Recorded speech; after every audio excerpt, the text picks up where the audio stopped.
सोनं आयात करणाऱ्यांना मोठा धक्का बसलेला आहे। ड्युटी फ्री गोल्डसाठी नवे कडक नियम लागू करण्यात आलेले आहेत। प्रति परवाना 100 किलोची कमाल मर्यादा निश्चित करण्यात आलेली आहे। सोन्यावर आयातचं शुल्कही 15% आलेलं आहे।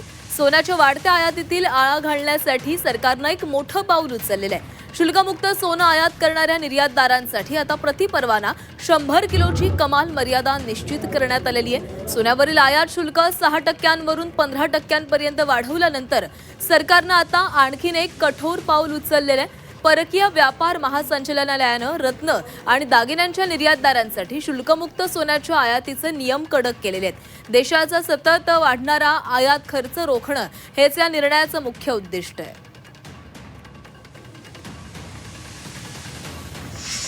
या संदर्भात आणखीन एक महत्त्वाची बातमी। सलग दुसऱ्या दिवशी जळगावमध्ये सोन्याच्या दरात वाढ झालेली आहे। सोन्याचे दर 1000 रुपयांनी वाढलेले आहेत। जीएसटी सह सोनं 1,64,800 रुपयांवर पोहोचले।